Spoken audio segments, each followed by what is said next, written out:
कुछ लोगों ने समझा कि बाबा जी दिए को बुझाने का प्रयास कर रहे हैं, लेकिन वास्तविकता यह थी कि दिया और तेजी से जलने लगा था।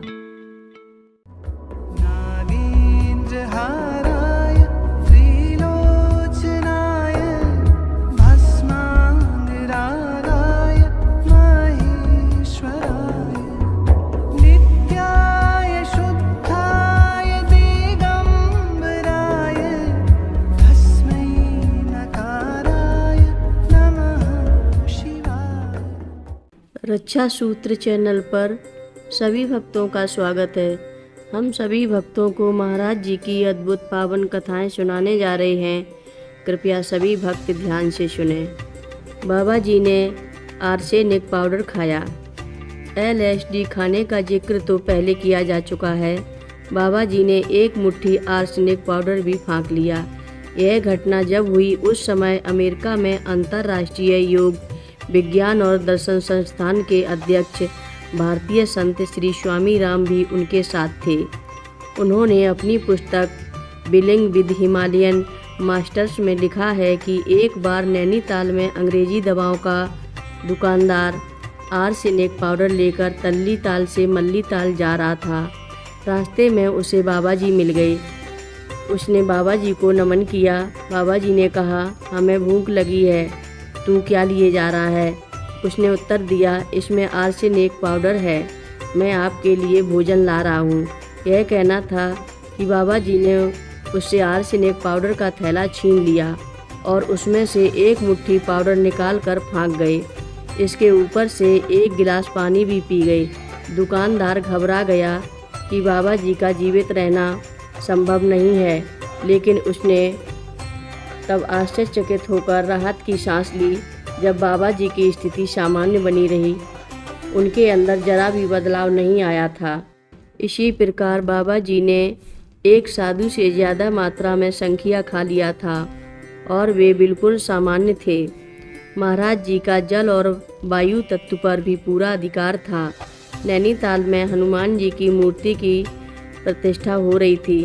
मूसलाधार वर्षा हुई। महाराज जी ने अपना कंबल फेंककर पवन तनय बल पवन समाना कहते हुए वर्षा को शांत कर दिया और हनुमान जी की प्रतिष्ठा निर्विघ्न समाप्त हो गई। लखनऊ में भीषण गर्मी थी।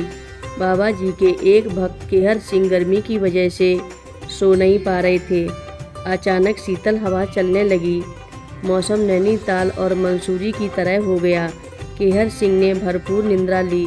दूसरे दिन जब वे मेहरोत्रा के घर गए, वहाँ महाराज जी 2 दिनों से विराजमान थे, तो उन्हें अपने चरणों पर शीश नवाते ही महाराज जी बोले, कल रात नींद नहीं आ रही थी, करवट पर करवट बदल रहा था। इस पर केहर सिंह ने विनम्रतापूर्वक कहा, आती कैसे नहीं, आपने ठंडी हवा जो चला दी थी।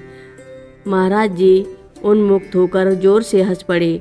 अलीगढ़ के अपने एक भक्त होर्त दत्त शर्मा की लड़की की शादी में भी बाबा जी ने गर्मी के दिनों में मौसम बदल दिया था। शर्मा जी को बारातियों के लिए रजाइयों की व्यवस्था करनी पड़ी थी। भूमियाधार में कुछ माइयाँ बाबा जी का पूजन करने नियमित आया करती थीं। एक दिन जब वे आईं तो बाबा जी आश्रम से कुछ दूर मोटर सड़क के दीवार पर बैठे थे। माइयाँ जब उधर जाने लगीं तो बाबा जी ने इशारे से मना कर दिया। उनकी सेवा में वहाँ कानपुर के गुरुदत्त शर्मा भी खड़े थे। उन्होंने बाबा जी से प्रार्थना की कि वे माँओं को पूजा का अवसर दें। बाबा जी ने अनुमति दी। माइयाँ पूजा के लिए आईं, लेकिन जब आरती का समय आ गया तो पता लगा दिया सलाई भूल गई हैं। शर्मा जी ने उनकी इस समस्या का जिक्र बाबा जी से किया। बाबा जी पहले तो गुस्साए, फिर घी से बनी रुई की बत्तियों को हाथ में ले लिया और ठुलमियाँ ठलमियाँ कुमाऊनी भाषा में बड़ी माँ के लिए प्रयुक्त शब्द कहते हुए हाथ घुमाया तो सभी बत्तियाँ एक साथ जल उठीं और माँओं ने प्रसन्नता से बाबा जी की आरती की। घटना उस समय की है जब नैनीताल में हनुमानगढ़ का निर्माण हो रहा था। कुछ भक्तों के बीच चर्चा चली कि आदि खेड़ा खान बाबा जल से हवन किया करते थे। बाबा जी सबकी बातें बड़े चाव से सुन रहे थे। फिर बाबा जी आचमनी से दीप शिखा पर जल छोड़ने लगे। जैसे जैसे जल छोड़ते जाते दीप शिखा और प्रज्वलित होती जाती। कुछ लोगों ने समझा कि बाबा जी दिए को बुझाने का प्रयास कर रहे हैं, लेकिन वास्तविकता यह थी कि दिया और तेजी से जलने लगा था।